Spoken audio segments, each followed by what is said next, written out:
Factor आहे त्यांच्याच, सर्व काही कालेच त्यांचेच असून सुद्धा आमच्या ओबीसी वाल्यांकडून ते आरक्षण मागत आहे हे आम्हाला मान्य नाही. रुपये तुमचे आले म्हणता, तुम्ही घातले कुठं ते? गेल्या काही महिन्यापासून महाराष्ट्रामध्ये मराठा आरक्षणाचे वातावरण चालू आहे.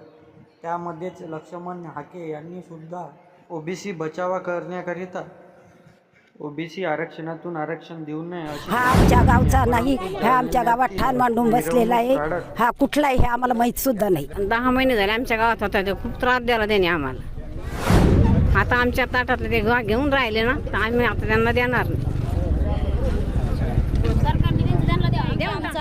आमच्या हक्काचं आहे आणि आमच्या हक्काचं आरक्षण आम्हाला टिकून ठेवायचं आहे. बरं, सध्या जरांगे पाटील ओबीसीतून आरक्षण मागतायत, पण ओबीसीतून नाही मिळायला पाहिजे ना, त्यांना त्यांचं स्वातंत्र्य आरक्षण देऊन टाका, आमची काहीच हरकत नाही. फक्त ओबीसीतून आरक्षण नाही पाहिजे.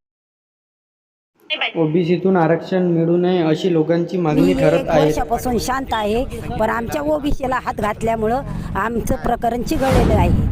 आमच्या ओबीसीच्या याला आरक्षणाला हात घालू नये एवढी आमची मागणी आहे. तो आमच्या गावचा नसून सुद्धा त्यांनी आमच्या गावात ठाण मांडलेलं आहे. 1 वर्षापासून आम्ही त्यांचा त्रास सहन केला. त्यांच्या आम्ही पाणी भाकरी सगळं पुरविलं त्यांना. आमच्या शेतातलं त्यांनी नुकसान करून सुद्धा आम्ही ते सहन केलेलं आहे. सांगा, नुकसान करून आम्हाला तेवढी भरपाई सुद्धा मिळालेली नाही. आमच्या नावाखाली दुसऱ्यांनीच लुटलेले आणि आज 100 कोटी रुपये तुमचे आले म्हणता, तुम्ही घातले कुठं ते? तुम्हाला उपोषण आहे तुमचं एवढे. मनोज जरांगे यांच्या मागण्या पूर्ण करू नका अशी गावकऱ्यांची मिरवणूक काढत मागणी.